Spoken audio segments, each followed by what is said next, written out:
Recentemente, o presidente Jair Bolsonaro propôs algumas mudanças em relação à legislação de trânsito.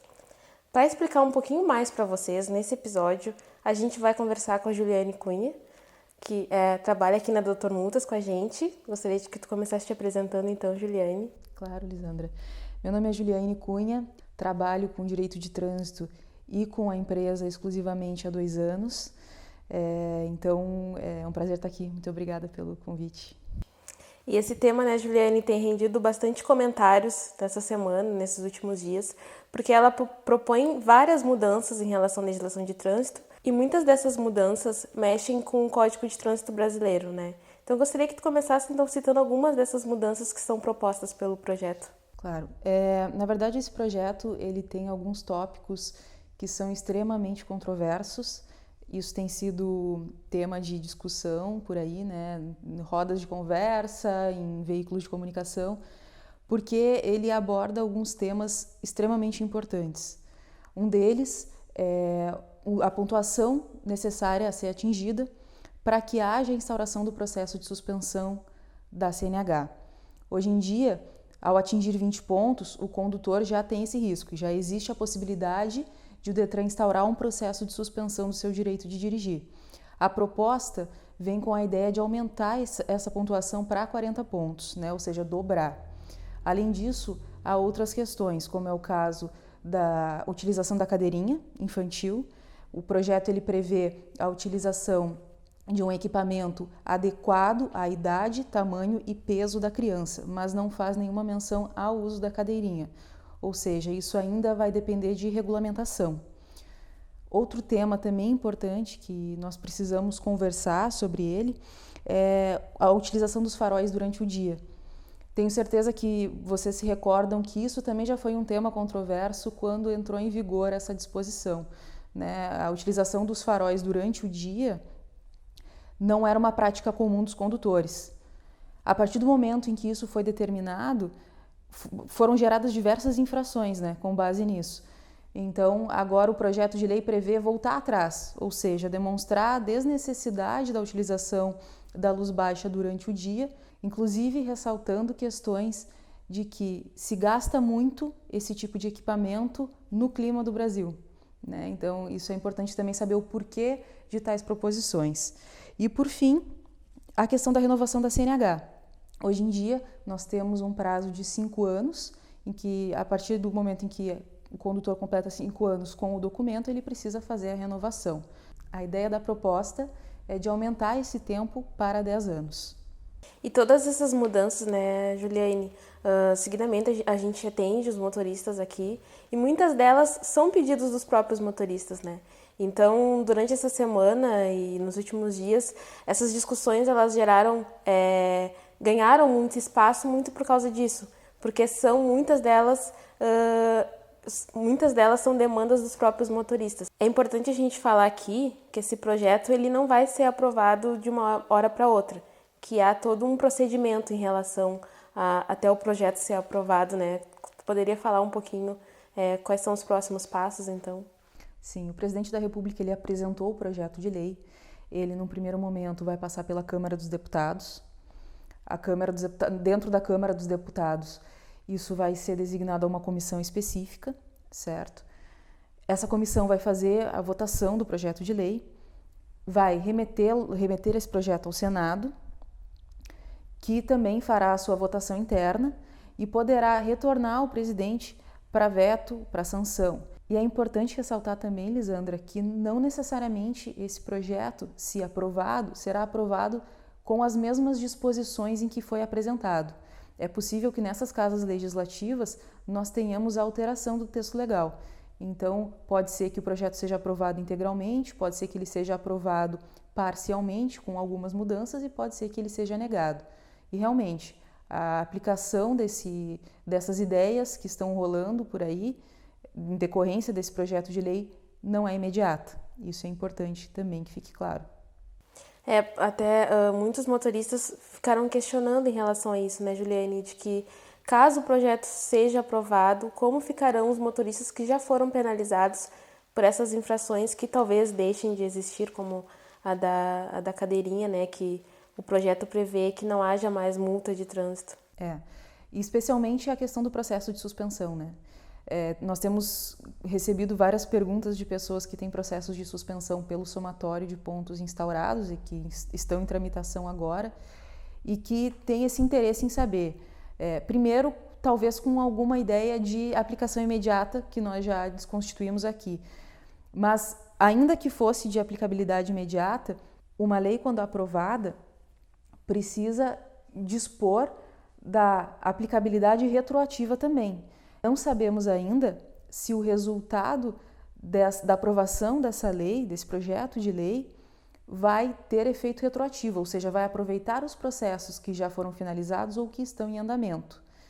Isso pode estar disposto e expresso no próprio texto legal, mas ainda que não esteja, é possível que nós façamos recursos utilizando essa disposição como base, porque nós podemos utilizar princípios do próprio direito, né? Então, a lei vai retroagir em benefício do condutor. Pode ser que isso aconteça e isso poderá sim ser objeto de recurso. Por isso é necessário ter cautela no momento de propor e aprovar uma medida como essa.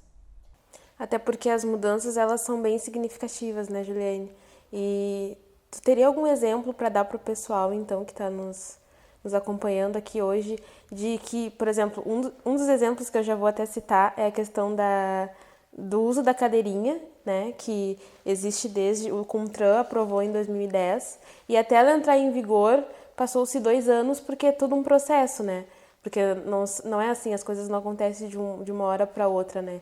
Então, por isso que vem essa importância, esse cuidado de que esse projeto ele vai precisar ser revisado, ele vai precisar passar por várias discussões, provavelmente. As comissões vão discutir esse processo, esse projeto, para que ele seja aprovado sem trazer tantos prejuízos assim ao trânsito, né? Porque a segurança no trânsito também tem sido uma das pautas que foram levantadas em relação, desde que o projeto foi proposto pelo presidente, justamente por causa que o uso da cadeirinha já se estabelece como algo que é importante para a segurança, né? Por muitas pessoas, talvez por outras não.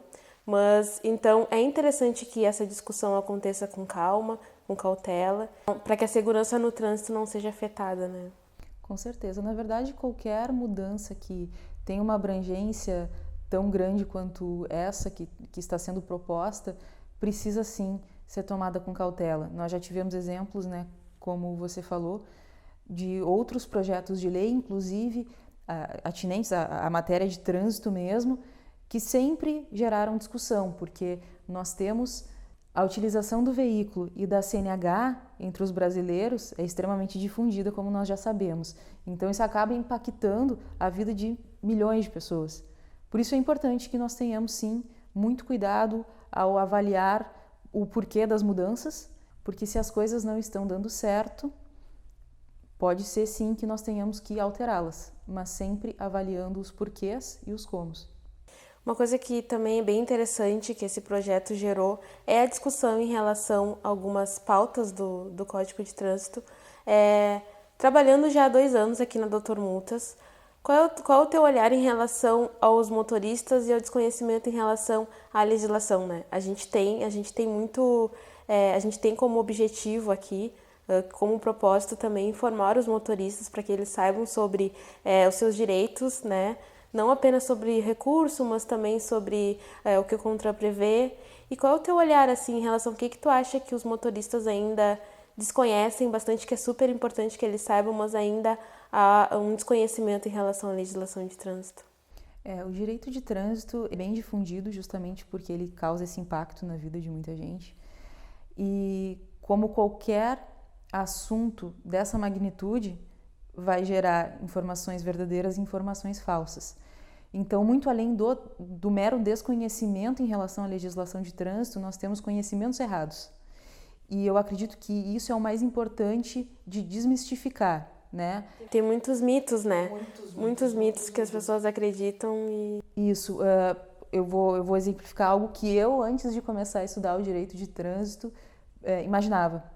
O excesso de velocidade, por exemplo. Não sei como isso acabou sendo popularizado, mas eu lembro de ouvir muito que se eu estivesse trafegando a uma velocidade que fosse 10% acima, até 10% acima do limite da via, eu não receberia qualquer infração, qualquer multa. Isso não é verdade. O que existe, e foi confundido, eu acredito, e então espalhado por aí, é uma margem de erro dos radares que fazem esse tipo de medição. Então, considerando a possibilidade de um erro do equipamento, existe essa margem de erro, mas ela não é de 10%. Então, são pequenos detalhes que nós acabamos nos deparando no dia a dia, e quando nós vamos parar para ler a legislação, nós vemos que não só nós não conhecíamos, como nós conhecíamos de forma equivocada. E eu acho que esse é o principal trabalho do Dr. Multas, é difundir informação, é prestar todos os esclarecimentos que o brasileiro precisa saber sobre algo que impacta diretamente a vida diária de cada um. Até mesmo porque, né, Juliane, muitas das penalidades previstas ali no Código de Trânsito, sejam multas e outras, elas têm como base até mesmo a Constituição, né? Muitas das infrações previstas no Código de Trânsito, eles englobam outras temáticas do direito, né? Então, isso se justifica em relação às penalidades e o que está sendo previsto. Então, é bem importante também que as pessoas elas tenham acesso a esse tipo de informação para que elas entendam e compreendam, e também seja uma maneira delas cobrarem do CONTRAN, também dos órgãos oficiais de fiscalização, né, de trânsito, para que as coisas melhorem, né?